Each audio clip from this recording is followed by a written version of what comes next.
قرآن مجید سورہ بقرہ اللہ تبارک و تعالی نے ارشاد فرمایا یا ایھا الذین آمنوا کتب علیکم الصیام، اے ایمان والو تم پر روزے فرض کیے گئے، کما کتب علی الذین من قبلکم، اسی طرح جس طرح تم سے پہلے لوگوں پر فرض کیے گئے تھے، لعلکم تتقون، تاکہ تم پرہیزگار ہو جاؤ، متقی ہو جاؤ، اللہ سے ڈرنے والے بن جاؤ، گناہوں سے بچنے والے بن جاؤ، اپنی زندگی کو رب رسول کے احکامات کی روشنی میں گزارنے والے بن جاؤ۔ روزہ ایک پریکٹس ہے، ایک مجاہدہ ہے، ایک جد و جہد ہے۔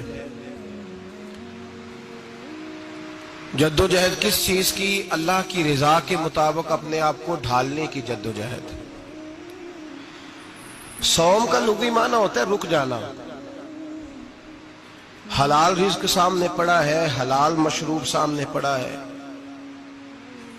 حلال رشتہ بیوی کا موجود ہے، لیکن ان سب چیزوں سے حالت روزہ میں رکنا، اللہ کی رضا کے لیے رکنا، اس کا نام روزہ ہے۔ صوم کا معنی رکنے کے ہیں، پرہیز کرنے کے ہیں، بچنے کے ہیں۔ ہر چیز موجود ہے لیکن اللہ کا حکم نہیں ہے تو لہٰذا کھا نہیں سکتے۔ تو رب فرماتے جب جائز چیز ہے تو میری مرضی کے بغیر میرے حکم کے نہیں کھا سکتا، تو نے رکنا ہے تو حرام کیسے کھا لیتا ہے؟ اب جائز چیز کے لیے تجھے حکم ہے، میں کہوں تو کھائے گا، میں کہوں تو نہیں کھائے گا۔ میں نے حکم دے دیا جائز ہے، روٹی ہے، کھانا ہے، گوشت ہے، تیری فریج میں پڑا سارا کچھ، تو با اختیار ہے، منہ میں دانت بھی ہیں، ہضم کرنے کو ہاضمہ بھی ہے، بھوک کی شدت بھی ہے، پر میری اجازت کے بغیر تو کھا سکتا۔ روزہ رکھ لیا، اب تجھے حکم نہیں کہ تو کھائے۔ جب جائز چیز میری مرضی کے بغیر نہیں کھا سکتا تو ناجائز کیسے کھائے گا؟ میرے نبی پاک علیہ الصلوۃ والسلام نے اپنے خوبصورت الفاظ کے اندر اس مفہوم کو بیان فرمایا۔ محبوب پاک صلی اللہ علیہ وسلم فرماتے جس نے جھوٹ نہیں چھوڑا، غیبت نہیں چھوڑی، برائی نہیں چھوڑی، اللہ کو اس کے بھوکے پیاسے رہنے کی کوئی ضرورت نہیں۔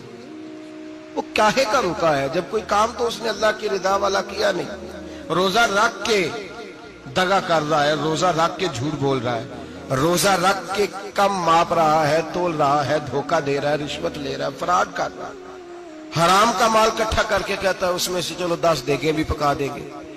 وہ بھائی جو کام اللہ نے تجھے کرنے کو حکم دیا تھا جب تو وہ بجا ہی نہیں لا رہا، مقصد روزہ ہی تو حاصل، لعلکم تتقون۔ روزے کا مقصد یہ ہے کہ تو پرہیزگار ہو جائے۔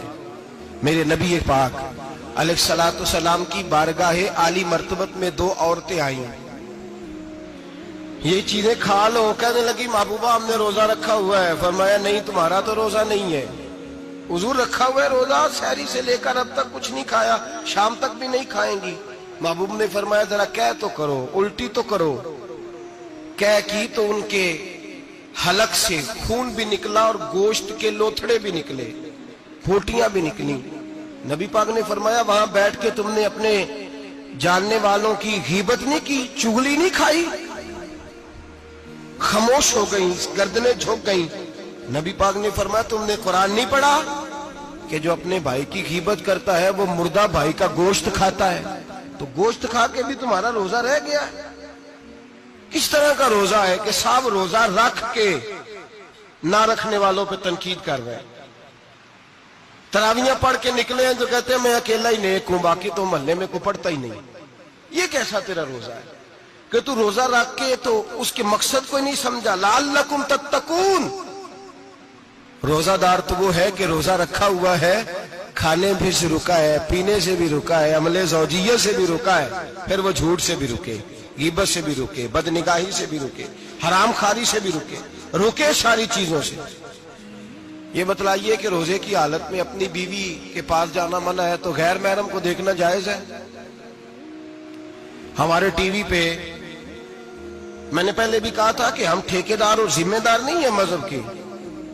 یہاں ہمارے آنے سے پہلے بھی کوئی بیٹھا تھا، ہم مریں گے تو یہاں ہم سے بڑے بڑے نیک لوگ بیٹھیں گے، کوئی بندہ ذمہ دار نہیں ہے۔ بڑے بڑے کج کلا، صاحب جبہ و دستار، بڑے بڑے صاحب بصیرت، آئمہ، فقہاء، علماء، زعماء، نقباء، صوفیاء، اولیاء، غوث، کتب، ابدال، اوتاد، کتب الاقطاب، جانے کون کون آئے، علماء آئے، مفسرین آئے، محدثین آئے، گزر گئے. ہم تو خاک نشین لوگ ہیں، تھوڑا کام کرنے والے، تھوڑی صلاحیت رکھنے والے. لیکن بھائی اگر کرتے ہیں تو ایک کام کرتے ہیں، ساتھ دوسرا نہیں کرتے.